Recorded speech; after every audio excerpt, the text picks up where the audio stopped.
दिल्ली के जाफराबाद इलाके के एक डॉक्टर की हैसियत इन दिनों हीरो जैसी बन गई है, क्योंकि इस डॉक्टर ने प्रधानमंत्री के सामने अपनी बात रखने के लिए पीएम के भाषण के बीच में ही बोलने की जहमत उठाई थी। हालांकि डॉक्टर दूसरों को ऐसा करने से मना कर रहे हैं, लेकिन उसके इस साहस के लिए उनके पास तमाम बधाई संदेश आ रहे हैं।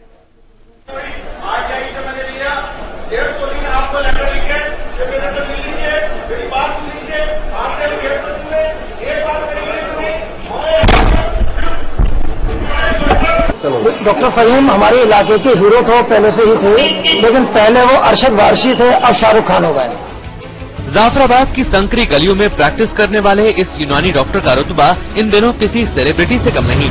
डॉक्टर साहब को देश ही नहीं बल्कि विदेशों से भी सैकड़ों फोन आ रहे हैं, लेकिन इलाज कराने के लिए नहीं बल्कि उनसे मिलकर उन्हें बधाई देने के लिए। बधाई इस बात के लिए कि इस शख्स ने अपने इलाके की समस्याओं की आवाज प्रधानमंत्री के सामने उठा दी, वो भी भाषण के बीच में। फिर मुझे लगा कि जब वो सारी बातें मेरी जो पिछली 3 साल की मेरी कारगुजारी रही उसमें मुझे नहीं मिल पाए, तो कहीं आज भी ये मौका मुझसे न छूट जाए, तो मैंने ऊपर वाले का नाम लिया और ये मन में सोचा कि एक फौजी जब देश की कुर्बानी के लिए तैयार रहता है एक जंग में और अपनी जान निछावर करता है, तो क्या मैं एक आम गरीब इंसान, एक कमजोर आदमी अपने लोगों के लिए, अपने समुदाय के लिए अपनी बात कम से कम अपनी जबान से प्रधानमंत्री के सामने एक संवैधानिक तरीके से न कह पाऊं।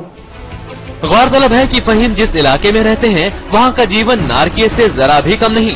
आप भी देख सकते हैं टूटी फूटी तंग गलियाँ, इन गलियों में बहता बदबूदार पानी। जीवन की अहम जरूरतों से दूर यहाँ के लोगों को अब तो एक नया चेहरा मिल गया है। ये पहली बार ये इन्होंने सवाल उठाया, ये बहुत ही बढ़िया है और यही उतारा मुसलमानों के साथ।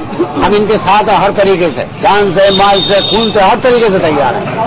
तो ये जो इन्होंने सवाल उठाया प्रधानमंत्री के सामने, तो आप लोग इनके सवालों का सम्मान करते हैं? बिल्कुल सम्मान करते हैं, हर तरीके से साथ हैं। हम इनको सलाम करते हैं, इनके जज्बों को। फहीम ने अपनी बात पीएम तक पहुंचाने के लिए सबसे पहले तो 150 चिट्ठियां लिखी, फैक्स किया, मिलने की कोशिश की, लेकिन जब सफल नहीं हुए आखिरकार ये रास्ता अपनाया। हालांकि फहीम ये रास्ता औरों को अपनाने से मना कर रहे हैं। मैं उन लोगों के हौसलों को बढ़ाना नहीं चाहता, कोई मेरे इससे बिल्कुल भी इससे इंस्पायर ना हो जाए कि झंडा उठा ले और डंडा उठा ले। नो, देखिए हिंदुस्तान का जो संविधान है आजादी देता है, तो आजादी का मतलब है कि मुझे दूसरे की आजादी का भी ख्याल रखना होगा। ये नहीं कि मैं आजाद हूं तो मैं अपनी बात कह सकता हूं, मगर मुझे दूसरों की आजादी का भी ख्याल रखना है। प्रधानमंत्री के सामने अपनी मांग को बुलंद करने की जहमत उठाना आसान नहीं था। शायद यही वजह है इस शख्स की दिलेरी के कई लोग कायल हो गए हैं और उन्हें इलाके की समस्याओं पर किताब लिखने का ऑफर भी मिला है। फहीम के अनुसार पीएम और सोनिया दोनों ने उनसे जल्द मिलने का आश्वासन दिया है। जाफराबाद में डॉक्टर फहीम के घर का पता अब जाना पहचाना हो गया है।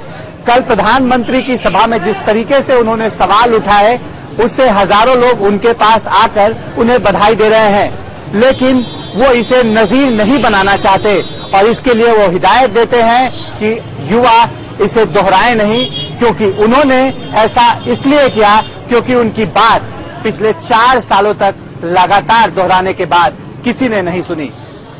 कैमरामैन शिवराज के साथ इस समय दिल्ली से अमित श्रीवास्तव।